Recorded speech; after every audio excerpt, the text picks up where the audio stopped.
দেশের ব্যাংক খাত কি এখন সবচেয়ে বড় ঝুঁকির মুখে? আপনার কষ্টার্জিত টাকা কি সত্যিই নিরাপদ? নাকি এমন এক সময় চলে এসেছে যখন লাভ পাওয়ার চেয়ে বড় প্রশ্ন হল, আসল টাকাটাই ফেরত পাবেন তো? দেশের ৬৬% ব্যাংক নিয়ে উঠে এসেছে এক ভয়ঙ্কর সতর্কবার্তা।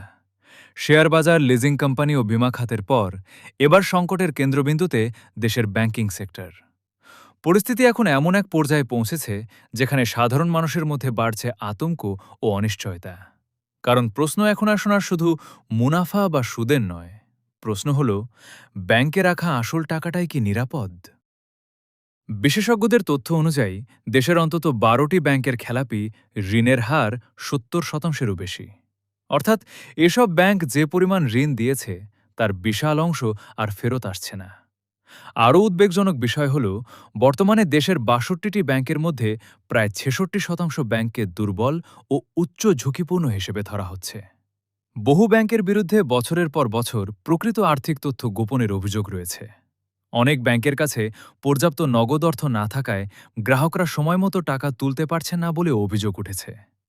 কাউন্টারে গিয়ে ঘণ্টার পর ঘণ্টা অপেক্ষা করেও অনেক আমানতকারী পুরো টাকা তুলতে পারছেন না।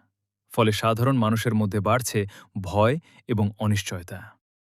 বাংলাদেশ ব্যাংকের সাবেক প্রধান অর্থনীতিবিদ ডাক্তার এম.কে. মুজেরি মনে করেন, এই সংকটের পেছনে সবচেয়ে বড় কারণ হল কিছু প্রভাবশালী গোষ্ঠীর পরিকল্পিত ঋণ জালিয়াতি ও দুর্নীতি।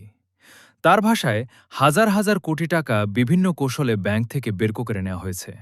আর সবচেয়ে উদ্বেগের বিষয় হল, যারা এসব অর্থ আত্মসাৎ করেছে তাদের অনেকেই পরবর্তীতে সেই ব্যাংকের মালিক বা পরিচালক হয়ে গেছে। একসময় মানুষ শেয়ার বাজারে ক্ষতিগ্রস্ত হয়েছে। লিজিং কোম্পানি ও সমবায় প্রতিষ্ঠানেও অনেকে সঞ্চয় হারিয়েছে। এখন যদি ব্যাংকিং খাতেও আস্থা কমে যায়, তাহলে সাধারণ মানুষ তাদের সঞ্চয় কোথায় রাখবে, সেই প্রশ্নই সবচেয়ে বড় হয়ে দাঁড়িয়েছে। তবে পরিস্থিতি স্বাভাবিক করতে কাজ করছে বাংলাদেশ ব্যাংক।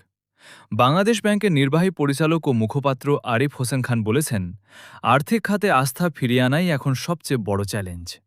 বিশেষজ্ঞরা বলছেন, ব্যাংকিং খাতে সুশাসন, স্বচ্ছতা এবং কঠোর নজরদারি নিশ্চিত করা না গেলে সামনে আরও বড় সংকট তৈরি হতে পারে। আর সেই সংকটের সবচেয়ে বড় ভুক্তভোগী হবে সাধারণ আমানতকারীরা।